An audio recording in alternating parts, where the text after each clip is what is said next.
अस्सलाम वालेकुम। आज हम बात करेंगे डिविएटेड नेज़ल सेप्टम के बारे में, जिसको डीएनएस कहते हैं और मैं इस वीडियो में ज़्यादातर इसको डीएनएस ही बोलूँगी। उर्दू में अगर बताना हो तो ये जो नाक की हड्डी टेढ़ी होती है लोगों की, ये उस कंडीशन का नाम है।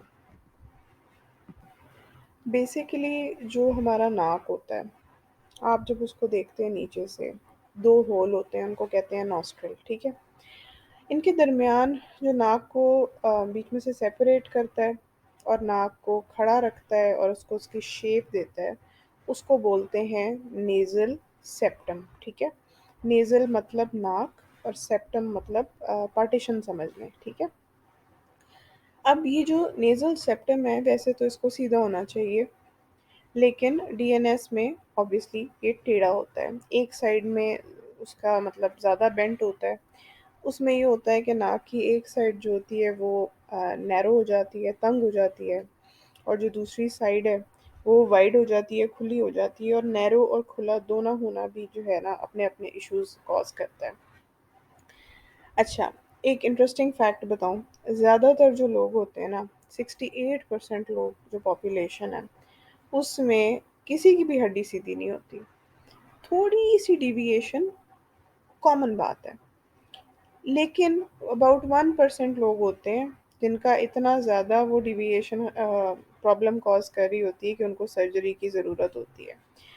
तो ज़्यादातर जो पेशेंट्स होते हैं उनको सर्जरी कराए बगैर भी उनका गुज़ारा हो जाता है, उनको ज़रूरत नहीं होती, ठीक है? फिर इसकी बहुत सारी टाइप्स हैं। मैं अगली पिक्चर में आपको नेज़ल सेप्टम थोड़ा-सा समझाऊँगी कि कैसा होता है। लेकिन एक चीज़ होती है जो ठोस हड्डी होती है, ठीक है? बोन। और एक होती है कार्टिलेज जो कि आप कह लेंगे नरम हड्डी आप उसको कह सकते हैं। तो नाक के जो सेप्टम होता है उसका फ्रंट आप नोटिस करें तो वो थोड़ा नरम होता है। आप उसको अगर राइट लेफ्ट थोड़ा-सा करना चाहें अपनी फिंगर्स के साथ तो आप कर सकते हैं। ये सेप्टम का नरम हिस्सा है यानी कि कार्टिलेजिनस हिस्सा है और एक उसका जो बैकवर्ड साइड होती है वो हड्डी ठोस होती है, उसको मूव नहीं कर सकती और वो बोनी सेप्टम होता है, ठीक है?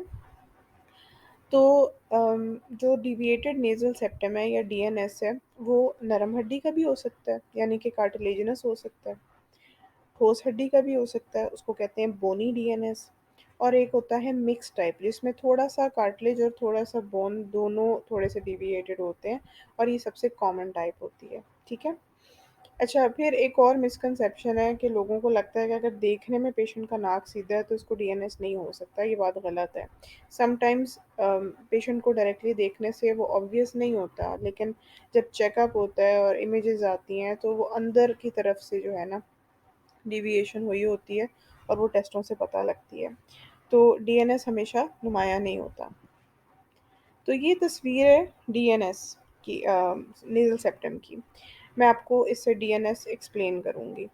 तो सबसे पहले जो लेफ़्ट साइड की तरफ इमेज है उसको देखें, तो ये टाइप्स हैं बहुत सारी डीएनएस की। जो ब्लू कलर की पार्टीशन है बीच में, ये नाक को सीधा सामने से हम देख रहे हैं और इसमें ये डिफरेंट टाइप्स ऑफ डेविएशंस हैं, ठीक है?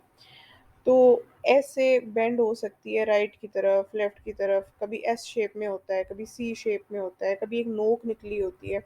ये डिफरेंट टाइप्स होती हैं डीएनएस की। और राइट साइड पे ये जो आप इमेज देख रहे हैं ये नॉर्मल नेज़ल सेप्टम है। इसमें ये जो ब्लू हिस्सा है ये नरम हिस्सा है सेप्टम का, कार्टिलेजिनस हिस्सा है और जो बैकवर्ड साइड है जिस पे लिखा हुआ है perpendicular plate of ethmoid bone और वोमर, ये वाला जो सेक्शन है ना, ये जो ब्राउनिश है ब्लू वाले हिस्से के पीछे, ये है हड्डी वाला हिस्सा सेप्टम का, ठीक है?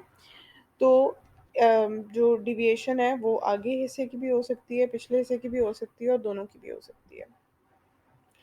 अब ये मसला क्यों है? क्योंकि मरीज़ को सिम्पटम्स जब आते हैं ना, तब इसको हम कहते हैं कि ये इस डीएनएस का कुछ करना चाहिए। वरना आम पॉपुलेशन का अगर डीएनएस है भी और उनको सिम्पटम्स नहीं आ रहे, तो उनको कुछ करने की ज़रूरत नहीं है, ठीक है? सिम्पटम्स ज़रूरी नहीं कि सारे सिम्पटम्स हों, लेकिन डीएनएस के साथ depending on the type of DNS, depending on the patient, ये सिम्पटम्स आ सकते हैं, ठीक है? सबसे पहला सिम्पटम है नेज़ल कंजेशन। इसका ये मतलब है कि एक या दोनों नॉस्ट्रिल नाक की आपको फ़ील होता है कि ये ब्लॉक रहती हैं हर वक़्त, ठीक है? आपको साँस लेने में दुश्वारी होती है। उसके अलावा second symptom is difficulty in breathing. आपको हर वक़्त साँस चढ़ा हुआ होता है, आप कंफर्टेबल नहीं होते साँस लेने में। आम रूटीन में अगर हैं भी तो अगर आप थोड़ी-सी फ़िज़िकल एक्टिविटी करें, एक्सरसाइज़ करें, इवन जब आप सो रहे हो तो खर्राटे बहुत ज़्यादा आते हैं या एक्सरसाइज़ करते वक़्त आपको साँस लेने में मुश्किल होती है, तो ये सिम्पटम भी हो सकता है। तीसरा ये कि मरीज़ों में बार-बार साइनस की इन्फेक्शन हो सकती है, ठीक है? क्रोनिकली साइनोसाइटिस रह सकता है। इसकी कॉज़ डिटेल में हो जाएगी, लेकिन जनरली स्पीकिंग साइनोसाइटिस जब हर वक़्त होता है तो फेस में भारीपन और फेस में एक पेन रहती है। उसके बाद है फेशियल पेन एंड प्रेशर। तो आपको पता है कि जब सेप्टम की अलाइनमेंट ठीक नहीं होती, तो गैर मामूली पेन और प्रेशर कुछ एरियाज़ पे पड़ता है, ख़ास तौर पे जो नाक है और जो साइनस होते हैं, उन पे प्रेशर आ जाता है। तो उस वजह से समटाइम्स पेशेंट बहुत अपसेट होता है कि उसके फेस में हर वक़्त एक भारीपन और दर्द रहती है। फिर एक और सिम्पटम है नोज़ ब्लीड्स, ये सब में नहीं होता, लेकिन कुछ पेशेंट्स की एक टाइप होती है डीएनएस की, उसमें ये ज़्यादा होता है। अब इसकी एक वजह ये भी होती है कि जो नेज़ल सेप्टम है, जो एक साइड जो नाक की वाइड हुई होती है ना, उसको हवा ज़्यादा लगती है और वो जल्दी ड्राई हो जाता है और इरिटेट हो जाता है, और उस वजह से नोज़ की ब्लीडिंग होने के चांस ज़्यादा हैं, ठीक है? फिर एक होता है, एक सेप्टम की टाइप होती है जिसमें एक नोक सी निकली होती है, तो वो भी नोज़ ब्लीडिंग करा सकती है, उसकी टेंडेंसी होती है। फिर ऑब्वियसली कुछ मरीज़ होते हैं, उनका डीएनएस इतना वर्स होता है कि देखने में वो कंफर्टेबल नहीं फ़ील कर रहे होते हैं, कॉस्मेटिक रीज़न्स होते हैं, विज़िबल एक डिफ़ॉर्मिटी नज़र आ रही होती है कि नाक टेढ़ा है इस इंसान का। तो नाक की शेप लोगों को बहुत परेशान करती है समटाइम्स। अब इसके कॉज़ेज़ मैंने बता दिए थे कि बोन वाला हिस्सा भी, कार्टिलेज वाला हिस्सा भी, ये बेंड हो सकता है। अब ये कैसे बेंड हो सकता है? समटाइम्स ये होता है कि पैदाइश के वक़्त जब बच्चा डिलीवर हो रहा होता है, तो बच्चे के फेस के ऊपर बहुत ज़्यादा प्रेशर पड़ रहा होता है। समटाइम्स वो बच्चा वैसे ठीक होता है, लेकिन बर्थ के प्रोसेस में उसकी नाक की हड्डी क्योंकि नरम होती है, तो वो बेंड हो जाती है। फिर समटाइम्स बाय बर्थ ही बच्चों का नाक जो होता है वो सीधा नहीं होता, क्योंकि हड्डियाँ अनइवनली ग्रो कर रही होती हैं। और एक और बड़ी कॉमन कॉज़ ये है कि कोई ट्रॉमा या इंजरी हो सकती है। कोई चोट लग गई नाक पे और उसके बाद जब वो हीलिंग हुई हड्डी की, तो वो अम, जो है ना, बैलेंस हीलिंग नहीं थी, उसकी हीलिंग गलत तरीके से हो गई है, तो ये भी एक कॉमन कॉज है। अच्छा जी, घर में इसका हम क्या इलाज करें? ओके, फर्स्ट ऑफ ऑल आप ये कोशिश करें कि आपका नाक अंदर से ड्राई आप होने ना दें, ठीक है? इसका एक तरीका ये है कि आप एक ह्यूमिडिफायर ख़रीदें और वो आपके कमरे में एक नमी सी रखता है, तो आपके नेज़ल पैसेजेस जो होते हैं, आपका जो नाक होता है वो ड्राई नहीं होता। फिर कुछ मार्केट में सेलाइन के नेज़ल स्प्रेज़ मिलते हैं, वो भी यूज़ हो सकते हैं, लेकिन ऑब्वियसली ये एक परमानेंट हल नहीं है। लेकिन कुछ हद तक मरीज़ बेहतरी महसूस करता है। नंबर 2 ये कि इरिटेंट्स को अवॉइड करें, जैसे कि स्ट्रॉन्ग परफ्यूम, सिगरेट का धुआँ या केमिकल फ्यूम्स। समटाइम्स जिन लोगों को नोज़ से रिलेटेड सिम्पटम्स होते हैं, वो वर्स हो जाते हैं इन इरिटेंट्स से। नंबर 3, अपनी स्लीप पोज़ीशन ऐसी बनाएँ कि थोड़ा-सा आपका सर ऊँचा हो, ठीक है? अपना एक तकिया बढ़ा लें अगर आप कंफर्टेबल हैं। इससे ये होगा कि आपको बेहतर साँस आएगा और खर्राटे भी बेहतर हो जाएँगे। डॉक्टर को कब दिखाना चाहिए अगर आपको डीएनएस है? नंबर 1, ये अगर आपको शक है कि आपको डीएनएस है या आप किसी भी सिम्पटम से परेशान हैं, तो डॉक्टर को ज़रूर दिखाएँ। इस मसले के लिए ईएनटी डॉक्टर को दिखाया जाता है, इसको ओटोलैरिंजोलॉजिस्ट भी कहते हैं। तो ENT doctor is ear, nose, throat, नाक, कान, गला का जो डॉक्टर है, वो उसका ये है केस होगा। और इसमें ये है कि वो अपने तरीके से नाक को प्रॉपर्ली एग्ज़ामिन करते हैं और देखते हैं कि किस हद तक आपकी नाक की हड्डी टेढ़ी है और इसका क्या इलाज करना चाहिए। अब डॉक्टर क्या करेगा? नंबर 1, ये डॉक्टर आपकी अच्छी-सी एक डिटेल्ड हिस्ट्री लेगा, आपका मुआयना करेगा और डिपेंडिंग ऑन योर केस, मसला कितना सीवियर है, क्या सिचुएशन है आपकी, उस हिसाब से डॉक्टर दवाई भी दे सकता है, जिसमें डिकंजेस्टेंट्स होते हैं, नेज़ल स्प्रेज़ हो सकते हैं, समटाइम्स स्टीरॉइड्स भी दिए जा सकते हैं, वक़्ती तौर पे कंजेशन और इन्फ्लेमेशन को रिलीव करने के लिए, ख़ास तौर पे अगर इस मरीज़ को साथ एलर्जी के भी सिम्पटम हैं। नंबर 2, मार्केट से नेज़ल स्ट्रिप्स मिलती हैं। ये समटाइम्स नाक के जो पैसेजेस हैं उनको खोलने में थोड़ी-सी हेल्प करते हैं और बेहतर एयर फ्लो होती है स्लीप और फिज़िकल एक्टिविटी के दौरान। डॉक्टर सीटी स्कैन भी ऑर्डर कर सकता है देखने के लिए अगर पेशेंट सर्जरी को कंसिडर कर रहा है या सीवियर डीएनएस है, तो बेहतर एक आइडिया हो जाता है पेशेंट की एनाटमी का। फिर ये कि जो सीवियर केस हैं, जिनको ज़्यादा सिम्पटम आ रहे हैं, जो परेशान हैं, उनके लिए सर्जरी तो ऑप्शन एक है ही है। अब इसमें एक बात को कंसिडर करना होता है कि पेशेंट की उम्र क्या है। जनरली जो होता है ना 16 टू 18 इयर्स ऑफ जो एज होती है, इसमें अभी आपके फेस का स्ट्रक्चर डेवलप हो रहा होता है, आपकी हड्डियाँ डेवलप अभी हो रही होती हैं। तो कोशिश डॉक्टर यही करता है कि 16 साल से छोटे पेशेंट को ना ही छेड़ें, क्योंकि समटाइम्स अगर उनकी हड्डी टेढ़ी भी है ना, तो डेवलपमेंट के साथ-साथ समटाइम्स वो बेहतर हो जाती है, करेक्ट हो जाती है काफ़ी हद तक। और समटाइम्स ये देखा गया है कि ज़रूरत ही नहीं होती फिर। जब एक फेस का एक फाइनल लुक, एक स्ट्रक्चर आ जाता है, तो डीएनएस इतना सीवियर नहीं रहता। तो पहली तो यही होती है कंसिडरेशन कि मरीज़ की उम्र क्या है। अच्छा, लेकिन इसका ये मतलब नहीं है कि अगर 16 साल से छोटा मरीज़ है और वो बेचारा उसको साँस नहीं आ रहा तो डॉक्टर ऑपरेशन नहीं करेगा और डॉक्टर ऑपरेशन कर सकता है। लेकिन उस ऑपरेशन में बेसिकली गोल यही होता है कि मरीज़ को साँस सही आ जाए। एक सफिशिएंट एयरवे डॉक्टर क्रिएट कर दे, लेकिन डिटेल्ड जो प्रॉपर करेक्टिव सर्जरी है वो दोबारा उसको दिखाना पड़ेगा डॉक्टर को बाद में। तो ये एक कंसिडरेशन है। सर्जरी डीएनएस वाली उसमें क्या होता है? बेसिकली थोड़ा-सा एक आइडिया करा रही हूँ।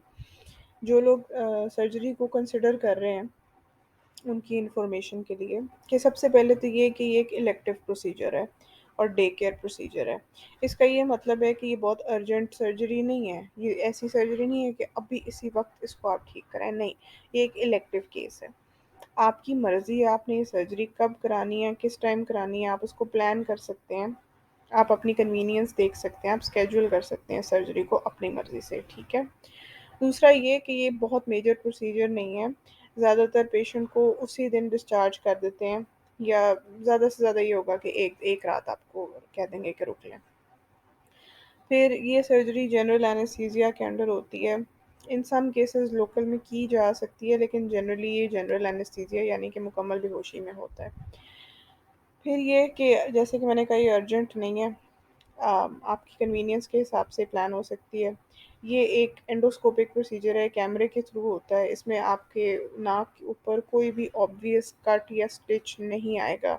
नाक के अंदर ही जो भी होना होता है वो होता है। सामने कुछ भी नुमाया नहीं होता, ठीक है?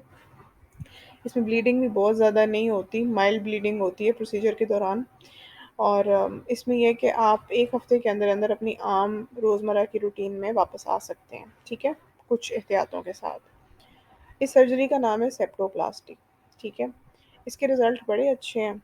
शुरू में ज़रा स्वेलिंग होती है, तो आपको आइडिया नहीं हो रहा होता कि रिज़ल्ट कैसा है, लेकिन 4 से 8 हफ्तों के बाद स्वेलिंग अच्छी तरह चली जाती है और आपका नाक फाइनली एक ठीक लुक दे रहा होता है। कुछ लोगों को ये डर लगता है कि डीएनएस की सर्जरी के बाद आपकी नाक की शेप बिल्कुल चेंज हो जाएगी और आप पहले जैसे नहीं लगेंगे, ऐसी कोई बात नहीं है। सिर्फ़ हड्डी सीधी होती है। आप वैसे ही लगेंगे जैसे आप पहले हैं, कोई बहुत ड्रास्टिक चेंज नहीं आएगा नाक में। ओके, सो सर्जरी से पहले क्या होता है, आपका डॉक्टर आपको अच्छी तरह समझाएगा प्रोसीजर के बारे में कि प्रोसीजर में क्या करते हैं और इसके आफ्टर केयर क्या है, इसकी कंसिडरेशंस क्या हैं। आपने ऑपरेशन से पहले आपकी वो अच्छी तरह हिस्ट्री लेगा, आप कौन-सी दवाइयाँ ले रहे हैं, आप कोई नॉन प्रिस्क्रिप्शन ड्रग्स तो नहीं यूज़ कर रहे, कोई सप्लीमेंट, कोई दूसरे अल्टरनेटिव मेडिसिन, होम्योपैथी या कोई और चीज़ तो नहीं ले रहे।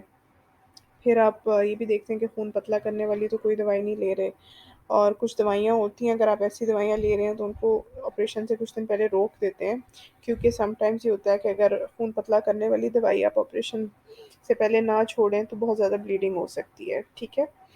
तो डॉक्टर आपको मुकम्मल असेस करेगा मेडिकल तौर पे, आपकी एनेस्थीसिया फिटनेस होगी, आपका एनेस्थीसिया डिपार्टमेंट को कंसल्ट करेंगे, वो आपको हर तरीके से फिट डिक्लेयर करेंगे तो फिर ऑपरेशन होगा। और अगर आपको कोई क्रॉनिक मेडिकल कंडीशन है, जैसे आपको शुगर है या ब्लड प्रेशर है, तो कोशिश करेंगे कि उसको बेस्ट लेवल पे लाएँ। आपकी शुगर भी अच्छी कंट्रोल हुई हो, आपका बीपी भी अच्छा कंट्रोल हुआ हो, तो फिर सर्जरी शुरू करें। अच्छा जी, सर्जरी में क्या होता है, ज़ाहिर है अब आप डॉक्टर तो नहीं हैं, आपको इतनी बारीकी तो समझने की ज़रूरत नहीं है। एक मोटी-सी बात ये समझाऊँगी कि नंबर 1 ये कि मुकम्मल बेहोशी में होता है, कुछ केसेज़ में लोकल एनेस्थीसिया भी हो सकता है, ठीक है? तो सर्जन कैमरे के ज़रिए आपके नाक के अंदर वाली साइड पे एक कट लगाएगा, जहाँ पे से हड्डी टेढ़ी है, उसको सीधा करेगा, कुछ टाँके भी अंदर लगा सकता है, डिपेंडिंग ऑन योर केस। और समटाइम्स ये होता है कि नाक को सपोर्ट देने के लिए वक़्ती तौर पे अंदर डॉक्टर स्प्लिंट्स भी प्लेस कर सकता है, लेकिन ये हर केस में नहीं होता। स्प्लिंट्स मैं आगे आपको दिखाऊँगी कि क्या होते हैं। तो इसमें बहुत ज़्यादा ब्लीडिंग नहीं होती, समटाइम्स डिज़ॉल्वेबल स्टिचेज़ भी लग जाते हैं। तो स्प्लिंट्स कभी अगर डाले हैं तो वो रहेंगे कोई 1 हफ़्ता, वो बाद में डॉक्टर निकालेगा। पेन कैसी है? कुछ लोग बहुत घबराते हैं डीएनएस की सर्जरी से। टू बी वेरी ऑनेस्ट पहला जो ऑपरेशन का दिन होता है ना, वो काफ़ी पेनफुल होता है, जब आपको होश आती है। लेकिन आपको पेन किलर उस हिसाब से दिए जाते हैं, तो आप ठीक रहते हैं। लेकिन जब तक आपके नाक के अंदर वो पैकिंग हुई होती है या फिर वो जो स्प्लिंट डाला होता है, तब तक मरीज़ काफ़ी अनकम्फ़र्टेबल रहता है। अनकम्फ़र्टेबल बोला है मैंने, बहुत सीवियर पेन नहीं है। पेन मैनेज हो जाती है पेन किलर्स के साथ। मरीज़ों को अक्सर जो है ना साँस लेने में थोड़ा-सा मुश्किल लग रहा होता है, ऐसा लगता है कि नाक फुल हुआ हुआ है, भारीपन महसूस हो रहा होता है। Some people have pain and pressure eyes के अराउंड या फ़ोरहेड पे या चीक्स वाली जगह पे, ये नॉर्मल है और ये टाइम के साथ ठीक हो जाता है। प्रोसीजर के बाद क्या होता है? तो सेप्टोप्लास्टी के बाद जब आप प्रोसीजर करवा लेते हैं, तो आपको होश आने तक आपको अच्छी तरह मॉनिटर किया जाता है और जब डॉक्टर देख लेता है कि आप फिट हैं, आप ठीक हैं, तो आपको घर भेज देता है। यूजुअली आपको उसी दिन घर भेज दिया जाता है। आपको आपका डॉक्टर कुछ इंस्ट्रक्शंस देगा कि पेन कैसे मैनेज करनी है, कितनी ब्लीडिंग नॉर्मल है, कितनी नॉर्मल नहीं है और स्वेलिंग कितनी नॉर्मल है। तो ज़ाहिर है थोड़ी-सी तो ब्लीडिंग होती है, लेकिन अगर आपको लग रहा है ना कि बार-बार ब्लीडिंग हुई जा रही है, तो आप डॉक्टर को दोबारा दिखा सकते हैं। डॉक्टर आपको एक्सरसाइज़ से या हेवी लिफ्टिंग से मना करेगा, क्योंकि ऐसे करने से आपका जो प्रेशर है नाक में ब्लड का, वो रेज़ हो जाएगा और ज़्यादा ब्लीडिंग और पेन हो सकती है। आप अपनी नॉर्मल रूटीन रिज़्यूम कर सकते हैं कुछ दिनों के बाद। आपको कोई अबाउट 2 हफ़्ते के लिए अपनी नोज़ को ब्लो करने की इजाज़त नहीं होगी और अपने नाक को साफ़ करने की भी कोशिश ना करें और आपको बिल्कुल फ्लैट लेटने से भी मना किया जाएगा, थोड़ा-सा ऊँची पोज़ीशन रख के, तो फिर सोएँ। अपने कमरे में पहले से एक ह्यूमिडिफ़ायर का इंतज़ाम कर लें, क्योंकि आपकी पूरी कोशिश ये होनी चाहिए कि नाक अंदर से ड्राई ना हो, ठीक है? क्योंकि उससे फिर बहुत ज़्यादा मरीज़ तंग होता है। तो ह्यूमिडिफ़ायर होगा ना, तो एयर में थोड़ी-सी एक नमी होगी, तो आपको बेहतर नींद आएगी और आपको जो आपके पैसेजेज़ हैं नाक के, वो ड्राई नहीं होंगे। और साथ-साथ आप कोशिश करें कि आप पानी भी काफ़ी पिएँ। तो फर्स्ट जो पोस्ट ऑप डे होता है, उसमें काफ़ी दर्द होती है, लेकिन पेन किलर्स बहुत ज़्यादा हेल्प करते हैं। और फिर जब अंदर डॉक्टर ने जो पैकिंग डाली होती है, वो जब रिमूव करा रहे होते हैं, तो तब भी दर्द होती है। लेकिन और उस वक़्त थोड़ी-सी ब्लीडिंग होना नॉर्मल है। लेकिन जब एक दफ़ा पैकिंग निकल जाएगी, तो आप बहुत अच्छा फ़ील करेंगे। फिर ये जो साइड पे मैंने तस्वीर डाली है, ये हैं स्प्लिंट्स। ये बड़े-बड़े स्प्लिंट्स होते हैं, ये नाक को सपोर्ट देने के लिए डॉक्टर समटाइम्स प्लेस करता है। ये भी रिमूव जब होने होते हैं, तो ये बिल्कुल इतना पेनफुल नहीं होता। पैकिंग रिमूव करना कंपैरेटिवली ज़्यादा पेनफुल होता है। लेकिन जब ये निकल जाते हैं ना, तो मरीज़ को ऐसा लगता है कि हाय! हमें खुली साँस आई है अब। तो बहुत अच्छा जो है ना, आपकी ब्रीथिंग बहुत ईज़ी हो जाती है। तो स्प्लिंट्स हर किसी में नहीं डलते, कुछ पेशेंट्स में डलते हैं जब डॉक्टर ज़रूरत समझे। तो क्या फ़ायदा है इस ऑपरेशन का? सेप्टोप्लास्टी हम क्यों कराएँ? नंबर 1 ये आपके सिम्पटम्स बहुत बेहतर हो जाएँगे, ठीक है? और ये है कि आपकी ब्रीदिंग प्रॉब्लम्स भी बेहतर हो जाएँगी, आपकी स्नोरिंग भी बेहतर हो जाएगी, आपको एक अच्छी आरामदेह नींद आएगी, आपके साइनस की जो इन्फेक्शन वाला जो मसला है, वो भी बेहतर हो जाएगा। इसके रिस्क क्या हैं, कॉम्प्लिकेशन क्या हैं? हर ऑपरेशन का कोई ना कोई रिस्क होता है, लेकिन इसका ये मतलब नहीं है कि वो लाज़मी हो। लेकिन डॉक्टर का फ़र्ज़ है कि वो मरीज़ को एजुकेट करे कि हाँ, ये एक पोटेंशियल लिस्ट ऑफ कॉम्प्लिकेशंस हैं। तो नंबर 1 ये कि एक्सेसिव ब्लीडिंग हो सकती है, ज़्यादा खून वेस्ट हो सकता है, ठीक है? नंबर 2 इन्फेक्शन हो सकती है। नंबर 3 स्कारिंग हो सकती है नाक के अंदर। नंबर 4 होल हो सकता है आपके सेप्टम के अंदर, वो फट सकता है। तो उसके अलावा नाक और टीथ जो दांत हैं वो नम हो सकते हैं टेम्पररीली। उसके अलावा टॉक्सिक शॉक सिंड्रोम एक चीज़ है, वो बहुत रेयर है वैसे, लेकिन हो सकती है। और spinal fluid leak, again that's rare. Recovery और केयर क्या है? रिकवरी जनरली जो है ना 1 वीक के अराउंड काफ़ी हद तक हो जाती है, लेकिन आपकी जो बोन और कार्टिलेज की जो रिकवरी है वो काफ़ी महीने ले सकती है। तो इनिशियल हीलिंग जो होती है वो 1 वीक वाली ही होती है। सर्जरी के बाद आप घर में आराम करें, लाइट अपनी जो आम रूटीन की एक्टिविटीज़ हैं वो आप करें। स्ट्रेनुअस फिजिकल एक्टिविटी अवॉइड करें। अगर आप जिम जाते हैं या एक्सरसाइजेस करते हैं तो वो कुछ अरसा ना करें। अपने नोज़ को ब्लो ना करें। और फर्स्ट वीक बहुत ज़्यादा एहतियात करें। उसके अलावा ये कि अगर आपके नाक में स्प्लिंट्स डले हैं तो कोशिश करें कि वो गीले ना हों। ठीक है, आप उनको सिर्फ सेलीन के साथ रिंस कर सकते हैं। उसके अलावा ये कि खाने पीने की कोई रिस्ट्रिक्शन नहीं है, आप अपनी आम रूटीन वाली डाइट खा सकते हैं। जनरली पेन किलर के लिए एसिटामिनोफेन देते हैं। आपको एंटीबायोटिक्स डेफिनेटली मिलेंगे। ऑपरेशन के वक्त आपको यूजुअली पहले डोज मिलती है और उसका कोर्स आपने कंप्लीट करना होता है जैसे डॉक्टर ने कहा है।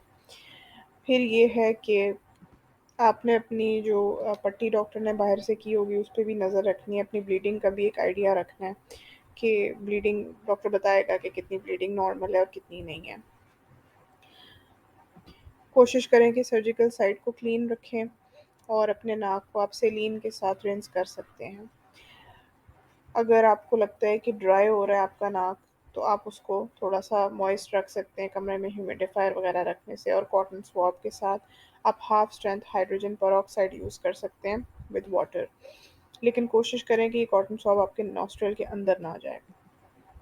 आउटलुक क्या है जी? इसका सक्सेस रेट अच्छा है, अप टू 85% है। 15% जो पेशेंट होते हैं उनको अपने सिम्टम्स में बहुत ज़्यादा बेहतरी महसूस नहीं होती, लेकिन 85% को होती है। And I hope you like this video. अगर आपको डीएनएस है और आप सर्जरी कंसिडर कर रहे हैं तो आई होप आपकी इन्फॉर्मेशन में इजाफा हुआ है, आपने कुछ सीखा है। अगर आपके कोई क्वेश्चंस हैं तो आप कमेंट करके मुझसे पूछ सकते हैं। वीडियो अच्छी लगी हो तो इसको लाइक करें। अगर आप को लगता है कि किसी और को इस इन्फॉर्मेशन से फ़ायदा होगा या किसी और को डीएनएस है तो आप इस वीडियो को शेयर करें और मेरे चैनल को सब्सक्राइब करें और मुझे इंस्टाग्राम और फेसबुक पे फॉलो करें। मैं वहाँ पे इन्फॉर्मेटिव पोस्ट्स अपलोड करती हूँ डेली बेसिस पे। तो इंशाल्लाह अगर आप इंटरेस्टेड हैं तो आपको कंसल्ट इसको करना चाहिए। एंड इंशाल्लाह I will be back with another video. अल्लाह हाफ़िज़।